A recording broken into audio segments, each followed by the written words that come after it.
Love is not about somebody, it's the way you are within yourself. But we hold different relationships. Every relationship, it's a different kind of transaction, isn't it? And if you do not know what is the purpose of the transaction and the nature of this transaction, you will obviously mess it up. Love is a certain way to be. Relationship is a transaction. Transaction has to go by the laws of the transaction. If you try to push it beyond that, it'll break.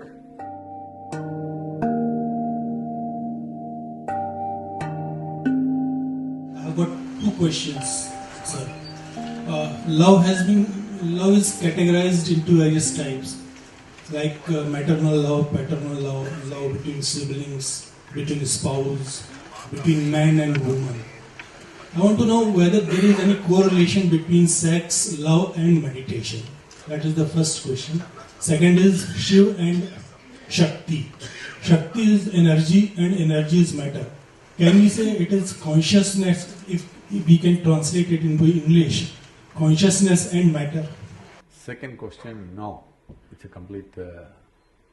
there's too much of wrong depiction happening.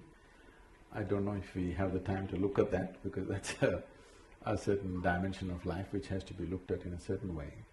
For the first one, there is… see, I think we've already gone through this. See, love is not about somebody, please understand.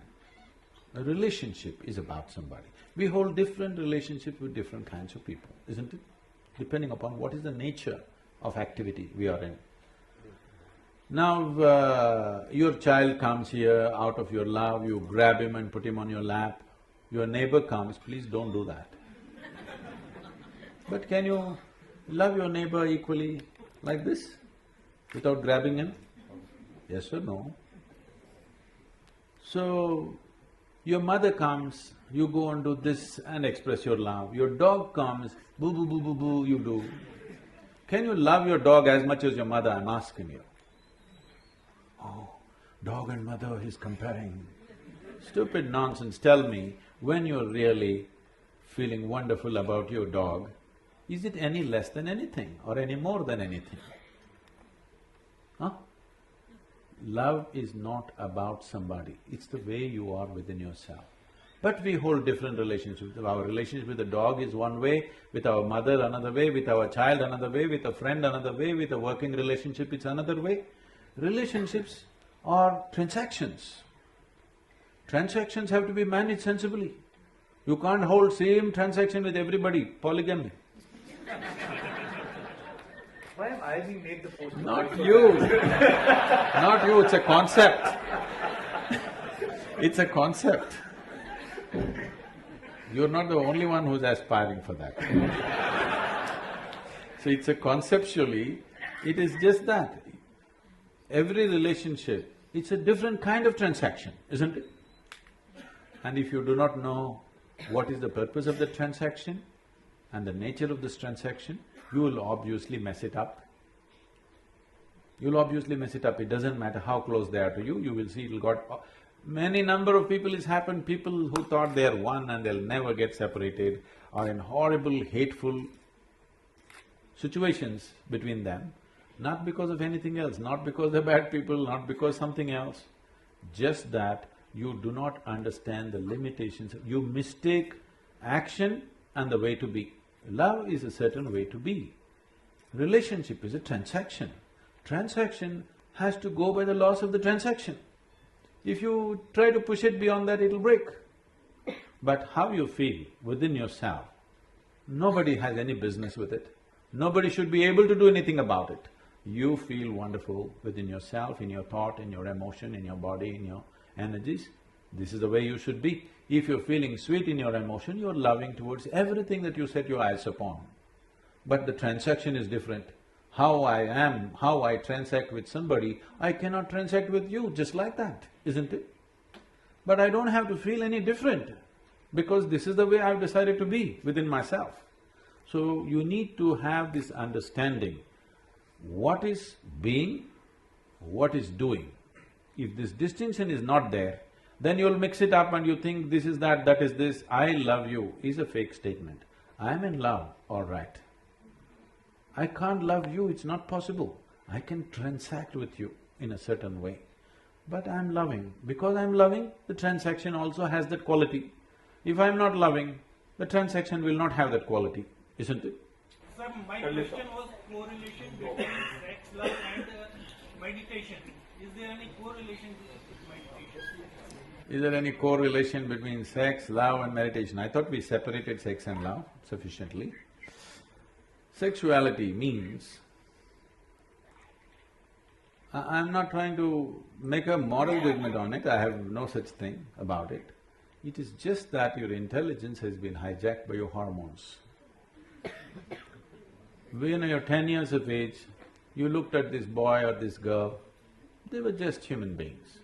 Suddenly you became 12, 14, you look at them, suddenly small changes in the shape of the body are looking like a whole universe all of a sudden. Yes or no? Why? Because you have been chemically poisoned from internally. This is nature's trick of somehow seeing that you reproduce. Don't think nature is interested when whether you love somebody or you don't love somebody. Nature is interested that you reproduce, because otherwise the species will end. All this drama around it needs to happen because if you simply go for reproduction, you feel like an animal. Having evolved beyond that, somehow you feel uncomfortable. So you want to add all these songs, what are the dialogues? Sing one song from…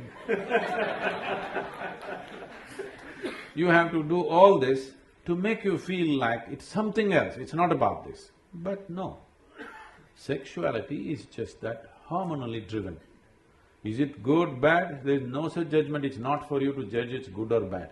The question is for you personally, how strong a force is it within you?